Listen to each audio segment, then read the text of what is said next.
Now at 9, the city of Galena brings in outside experts to tackle persistent landfill odors. The Vernon County Commission decides whether the question of a proposed hospital district will be added to the April ballot. I'm Kenny Foreman, and I'll have more on that coming up. And why Super Bowl gatherings could spread more than team spirit. The 4 states' most watched news starts now.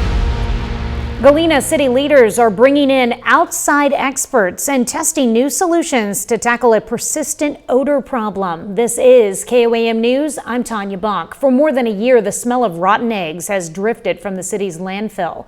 KOAM's Nellie Lopez reports on the battle to eliminate the stench. Galena is a wonderful place with a lot of people that come together. Located on the Mother Road, Galena draws attention for Route 66 lovers. But there's a certain smell lingering in the air, being produced by the landfill. Hydrogen sulfide, which is a common gas that is produced at landfills. What it is it's the breakdown of gypsum, which is in drywall, and it creates this H2S gas. It's just been very, very pungent over the last year and a half or so. When the landfill was initially put in, there was no liner required because it's a C&D. When the tornado happened in Joplin in 2011, things from there came over here. And at that time, I feel my personal feelings are there should have been other steps taken and something done to capture all of that separate. The decomposition of that stuff is what causes the H2S gas. The smell described as rotten eggs.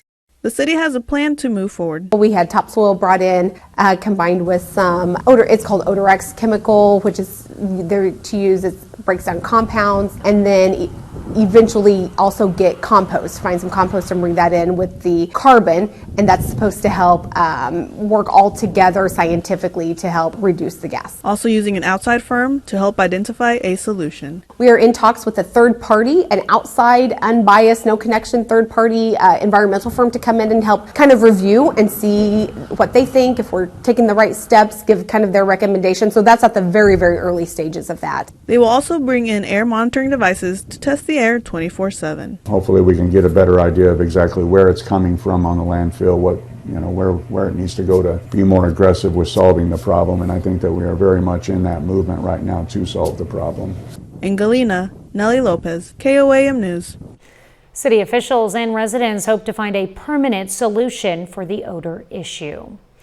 Crawford County commissioners are asking neighbors to weigh in on the fate of a controversial solar farm project through a community survey. The Shasta Solar Project near 610 Avenue in Deer Creek has neighbors and property owners divided over setback concerns and compensation issues. Only nearby homeowners are eligible for payments from the developer. Now, the survey results will determine whether the solar farm moves forward and the current moratorium is lifted. Meteorologist Austin Stantz joins us now with a first look at weather. Thanks, Tanya. Temperatures falling tonight. It's going to be a little bit cooler out there tonight. We're right around that freezing level right now in Joplin. Go a little bit further south along 49 here. You'll notice Anderson sitting at 36 degrees, Grove at 34. Go along the I-44 corridor. You'll notice Miami sitting there at 37 degrees. A little bit further east, Monette, you're sitting at 31 currently right now. As we head into the evening hours tonight, we'll expect temperatures into the 30s, even as we approach that midnight hour, falling below freezing out there tonight. But as you're heading out the door tomorrow morning, all that snow melting away. We'll see temperatures right around 40 degrees tomorrow. Not going to get too much further than that as we're going to see some cloudy conditions. But I tell you what, there is something to be excited about in this forecast as we're going to see a large ridge move in. It's going to bring some really unseasonably warm air to the 4 states. I'll have all the details coming up. All right, thanks, Austin. Vernon County voters will decide whether to create a hospital district that could raise property taxes when they head to the polls in April. This morning's commission meeting erupted into a heated debate over the proposal, with residents questioning conflicts of interest and the commissioner's authority. KOAM's Kenny Foreman reports on the controversy. A procedural commission meeting turned into a heated public forum over a proposed hospital district that could increase property taxes. Some residents felt the commissioners overstepped by approving it to be on the ballot, but officials ensured that the Nevada Regional Medical Center got the required signatures for the move. I think there was a little misunderstanding that a lot of people thought we were had more authority perhaps than we did, but no, I am glad that everyone turned out, and I think we had good exchange of of ideas and information, and that's always good. There is also concern over a conflict of interest with Northern Commissioner Cindy Thompson, who also serves on the hospital board. You're sitting there taking money from the taxpayers to be the Northern Commissioner, and you're openly soliciting people to sign your petition for the hospital. That's just one example of the conflict. She is the Northern Commissioner, and she is also the board president for the hospital. Supporters say having the county oversee its hospitals will create better opportunities. I absolutely recognize that an increase in taxes is not fun. I don't love the idea of paying more taxes either. What I do understand is that a hospital adds great value to a community, and that the economic development that comes proven when a strong hospital is in your community, then you will also have a strong and thriving community. Informative sessions open to the public will be held before the election. I hope everyone explores all the issues, gets informed, and comes out in April and votes as their conscience guides them. The issue is now in the hands of the voters as they head to the polls on April 7th. Reporting in Vernon County, Kenny Foreman, KOAM News. If the vote passes, a hospital district board will be elected as well. Commissioner Thompson did not respond to KOAM's request for comment. The Yates Center City Council puts new safeguards into place to prevent controversial votes on city departments. The move comes weeks after a contentious vote to disband the police department was then reversed amid public outcry. The new ordinance requires 30 days notice, a public hearing, discussion in 2 council meetings, and a supermajority vote before any department can be cut by 25% or more. The measure passed 3-2. The Oklahoma Highway Patrol says it does not have enough troopers to cover the state 24/7, and the ones currently working are stretched thin. Right now, 766 troopers are responsible for all 77 counties, leaving some areas without around-the-clock coverage. Rural areas are feeling the biggest impact, and leaders say the problem comes down to retirements, limited academy funding, and fast population growth. The agency hopes to hire 150 new troopers over the next 18 months. What we're seeing is we're really pushing our troopers that we currently have. We're really pushing them to the max.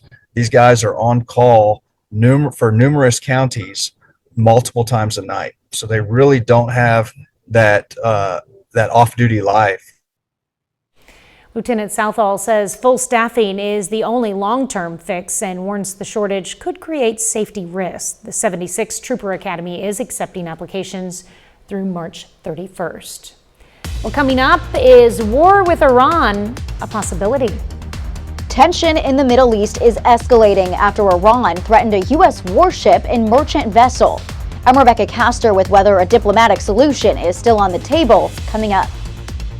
But up first, health experts warn Super Bowl parties could become super spreader events as the flu season peaks in February. Collectibles and cosplay at ArtCon in Neosho, February 7th. Tickets at Neosho Art.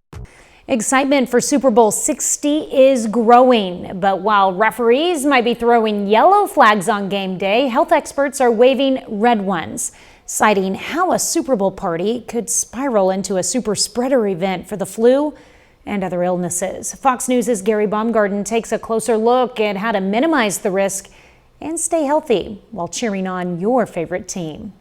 Many people are getting ready to celebrate the big game, but sports fever isn't the only thing in the air.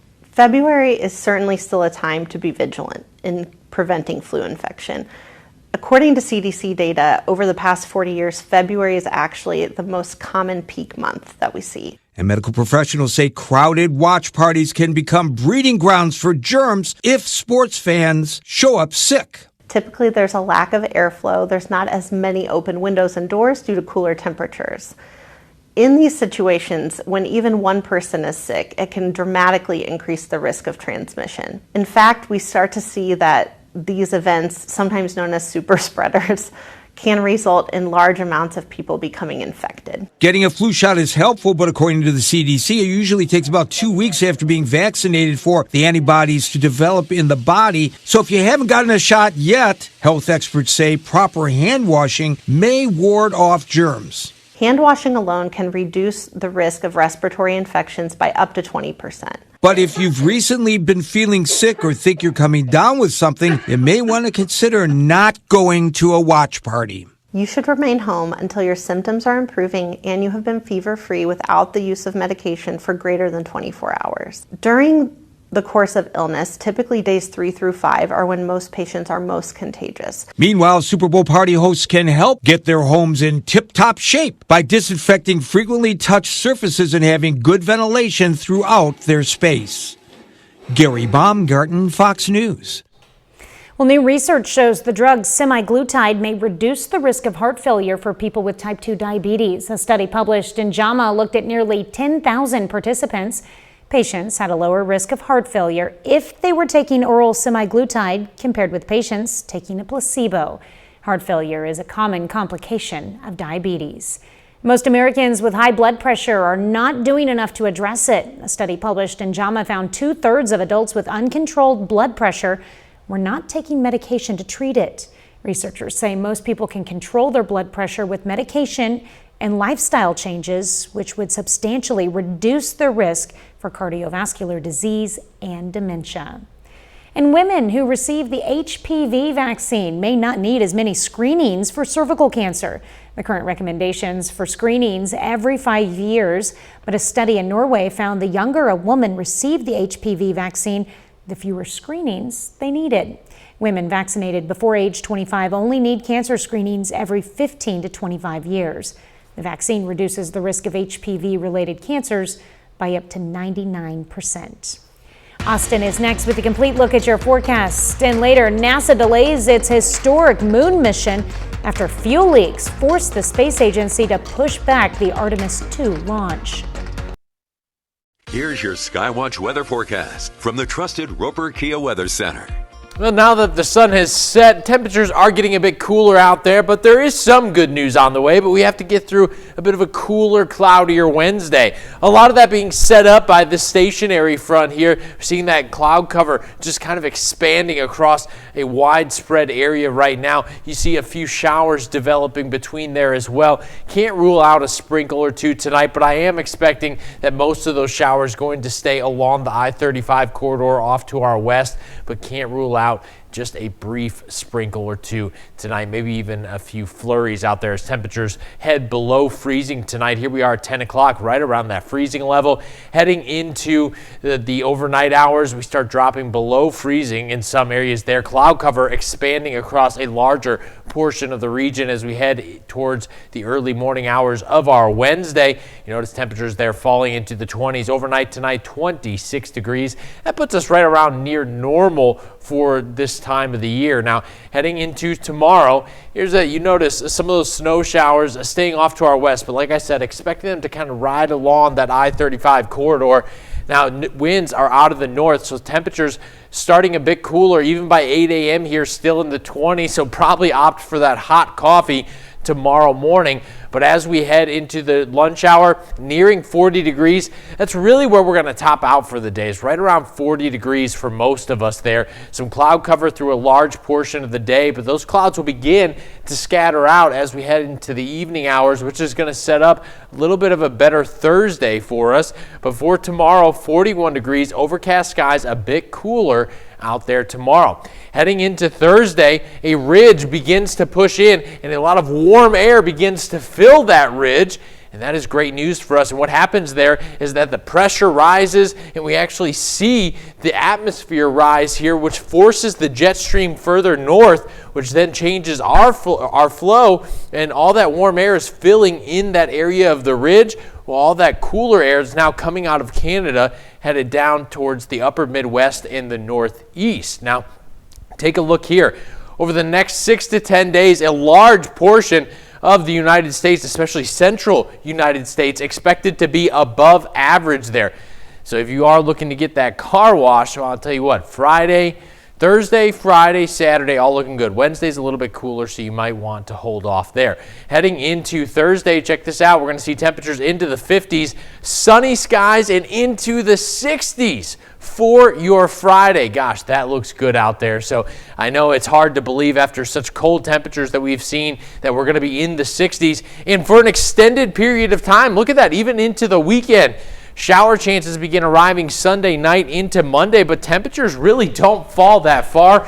And then we're back into the 60s by the middle part of next week. You can't complain about temperatures in the 60s in February. I mean, seriously. Yeah, and temperatures typically start going up towards the end of February, but not this much. And my birthday's Monday, so 58 on my birthday, I'll take that. I'll try to see what I can do about holding off the rain for you. Yeah, you do that. All right, thanks, Austin. Well, coming up next, hiding Nazi money. Nazi hunters headed to Capitol Hill on Tuesday to take on a Swiss banking giant. I'm Mike Emanuel in Washington. I've got the details coming up. The ghosts of World War II were alive and well on Capitol Hill today as the Senate Judiciary Committee looked into how the Nazis bankrolled their regime and how it connects to the modern banking system. Fox News Chief Washington correspondent Mike Emanuel has more. We're living through a modern-day David versus Goliath story. World War II has been over for more than 80 years, but questions still remain about how the Nazis funded their evil empire. Now lawmakers on Capitol Hill are looking for answers from Swiss banking giant UBS, which took over Credit Suisse in 2023. That bank was linked to at least 890 Nazi accounts and is now accused of obstructing investigations. I was fired by Credit Suisse when I refused to go along with its efforts to suppress the truth. The bank's new owners say they're cooperating and any mistakes of the past are being corrected by the new management. UBS has provided Mr. Borowski with unprecedented access to Credit Suisse's files and archives. But those assurances weren't enough to win over skeptical lawmakers from both sides of the aisle. Do you believe in the Easter Bunny? Not anymore, Senator. Do you believe that Jimmy Hoffa died of natural causes? I don't have a comment on that, Of course Senator. they fired him because he was doing his job. The main question, whether the bank hid Nazi accounts that may have been excluded from a 1998 settlement with Holocaust victims. And if so, the bank could be on the hook for a lot more money. If you owe more money, then by God, pay it. Because that's what this is about. It's all about the Benjamins. The UBS investigation is expected to conclude by early summer with a full report due later this year. In Washington, Mike Emanuel, Fox News. President Trump says the U.S. is launching a $12 billion rare earth minerals reserve for civilian use in times of emergency. Now, the effort is called Project Vault, and it's aimed at reducing U.S. reliance on imports from countries like China for minerals that are critical to making modern products like smartphones and vehicles. The president says Project Vault will be funded by a loan from the U.S. Export-Import Bank and private sector financing. Coming up next, a new group forms to challenge a proposed nuclear reactor project near Parsons. A new group formed in southeast Kansas is asking questions regarding the deep fission project near Parsons. The small modular nuclear reactor is slated to be built at the Great Plains Industrial Park. And now a group called Prairie Dog Alliance wants answers to a variety of questions, everything from who owns what's 1 mile deep into the earth to who's the point of contact for oversight. It's a test project that is experimental and untested, unproven, and we are wanting to gain information specifically about the project and also specifically about the future of the project. The group is hosting a meeting for concerned citizens on Saturday. It starts at 10 a.m. at the Wall Event Center in Parsons. 30 more minutes of news, weather, and sports coming your way. The House passes a measure to end the partial government shutdown. I'm Caroline Shively in Washington. I'll have that story coming up. And an Iranian drone is shot down after it approaches a U.S. warship. You're watching the 4 states' most watched news. This is KOAM News at 9 on Fox 14. I'm Tanya Bach. The partial government shutdown is over. The House passed a $1.2 trillion funding bill today. President Trump signed it a short time after. Fox News correspondent Caroline Shively has the latest from Washington. On this vote, the yeas are 217 and nays are 214. The House voted to end the partial government shutdown Tuesday, funding federal agencies through the end of September, with one exception. The mask must come off! Congress only funded the Department of Homeland Security through the end of next week, Friday the 13th, to give time to pass immigration enforcement reforms in the wake of 2 fatal shootings in Minneapolis. These thugs are willing to shoot American citizens in cold blood, as we've seen with the horrible murders of Renee Good and Alex Preddy. On Monday, DHS Secretary Kristi Noem said immigration agents in Minneapolis would wear body cameras, and other locations would follow as funding became available. That's just one of the demands by Democrats before they'll vote to fund DHS. Judicial warrants are a requirement, not a suggestion. We must have independent investigations to prosecute agents responsible for carrying out abuses. And finally, there needs to be clear guidelines on use of force. It's not clear if Democrats and Republicans will be able to find a compromise. What Democrats are asking for is a sanctuary country, not just sanctuary cities, and Republicans are absolutely going to have none of that. President Trump signed the measure a few hours after passage. This bill is a great victory for the American people, a fiscally responsible package that actually cuts wasteful federal spending. In addition to immigration reform, a growing number of Democrats are calling for Secretary Noem to be impeached. In Washington, Caroline Shively, Fox News. Well, as the U.S. and Ukraine prepare for fresh peace talks, Russia continues to target Kyiv's energy infrastructure. Overnight strikes left thousands of families without heat amid freezing temperatures, threatening delicate negotiations set for Abu Dhabi. Ukrainian President Zelensky calls for maximum U.S. pressure on Moscow, warning that Russian attacks aim to derail peace efforts. And the U.S. military confirms it took action after an Iranian drone approached a U.S. warship in the Arabian Sea. It's the latest sign of escalating tension between the two nations before high-level negotiations are set to take place Friday regarding Iran's nuclear program. Fox's Rebecca Castor reports. U.S. forces in the Middle East are on high alert following an incident that could have sparked war between the U.S. and Iran. U.S. Central Command says an Iranian drone approached the USS Abraham Lincoln aircraft carrier in the Arabian Sea Tuesday. It continued to fly towards the ship despite de-escalatory measures and was finally shot down by a Navy fighter jet. Hours later, CENTCOM says Iranian soldiers threatened to board a U.S.-flagged oil tanker in the Strait of Hormuz. But a Navy destroyer and Air Force support prevented the seizure. CENTCOM acted both appropriately and necessarily to protect our U.S. personnel and equipment in the region. As for the president, he remains committed to always pursuing diplomacy first. The White House says scheduled talks between the U.S. and Iran will move forward despite these incidents. U.S. Special Envoy Steve Witkoff is expected to meet with Iran's foreign minister Friday and share President Trump's message that Iran must end its nuclear program. We'll see how it all works out. Trump has been showing restraint, but some military experts believe any deal with Iran won't go far enough. Let's assume we get a good deal. That extends the life of this regime indefinitely for many years and eventually sanction relief. What a betrayal that is to the thousands of demonstrators who gave up their lives to do what? To change the regime. CENTCOM says continued Iranian harassment and threats in international waters will not be tolerated. In Washington, Rebecca Castor, Fox News. Austin is next with a complete look at your forecast, and later, one small step back. NASA delays an historic moon mission launch after a critical fueling test. I'm Jonathan Seri in Atlanta. I'll have the details coming up. Here's your Skywatch weather forecast from the trusted Roper Kia Weather Center.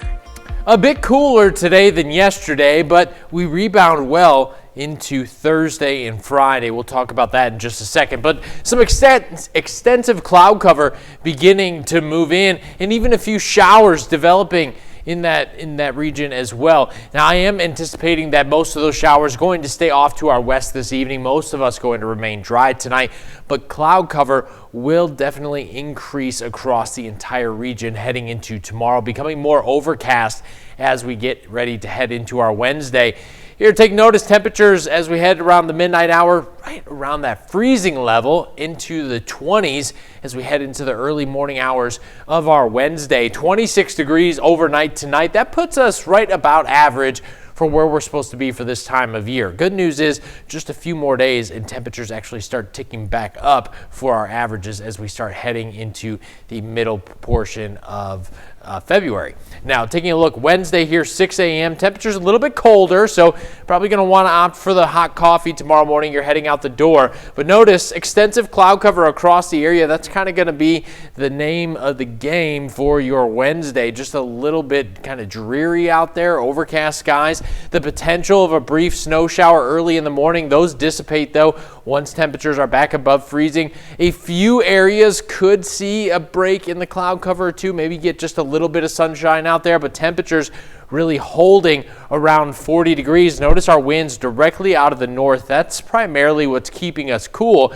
The good news is we're going to see a warm front pass, which is going to take our winds out of the southwest. There it is right there. It starts moving through, and we're going to see temperatures headed back up as we head into Thursday, but we're going to start a little bit cooler there. So for your Wednesday, 41 degrees, overcast skies, a bit cooler out there. Some mild winds around 5 to 10 miles per hour. But here comes the heat. Take a look at this ridge here. It's absolutely massive. All of this warm air fills in underneath this ridge, extending all the way up to portions of Canada. That moves into the 4 states region here, and again, you can just see how extensive this is. So across a large portion of the central United States, we're going to see above average temperatures over the next 6 to 10 days, even into the next 8 to 14 days. So if you haven't gotten the car washed yet, Thursday, Friday, even into the weekend, not going to be too bad of a day to get that done. Check this out. 57 degrees here on Thursday, nearing 60, into the 60s. Friday, plenty of sunshine, much warmer out there.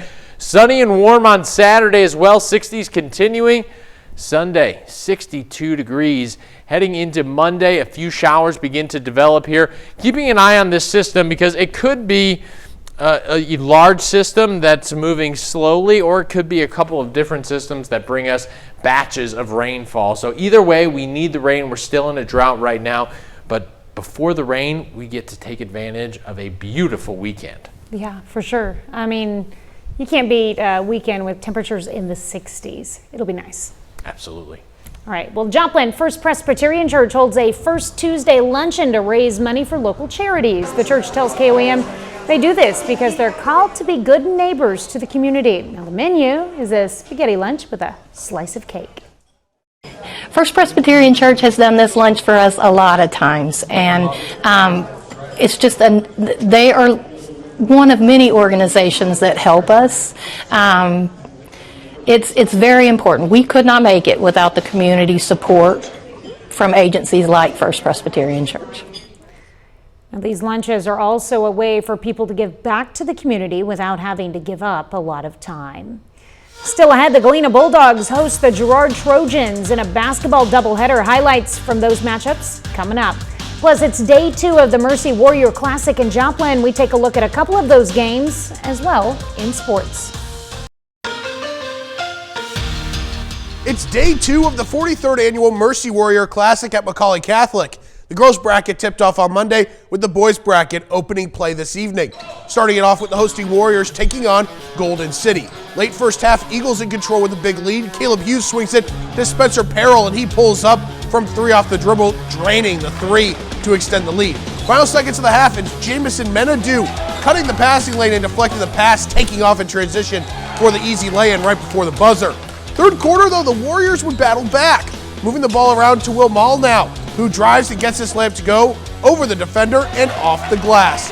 Later in the third, McCallie with strong ball movement, finding Connor Taffner on the wing, and the senior will drive, faking out a defender, setting himself up for the easy step-through bucket, but the Warriors come back, falls short, dropping this one to Golden City, 64-51 the final.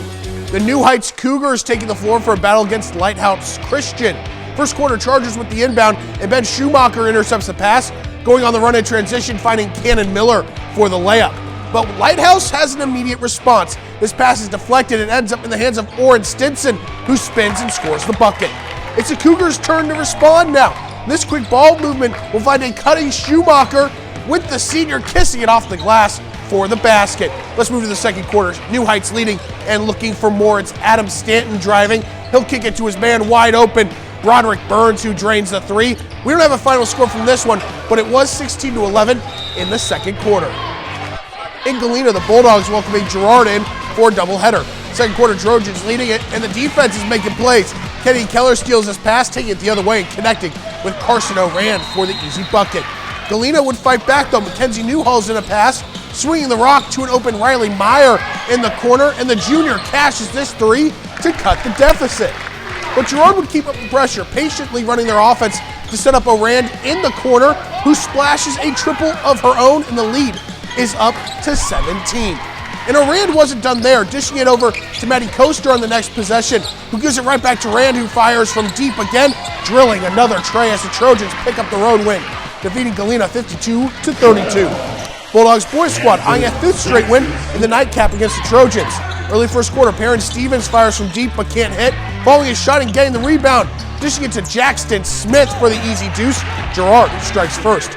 Later in the quarter, Stevens goes inside to the big man, Blake Brocobb, who goes to work, and he'll score over the defender for two.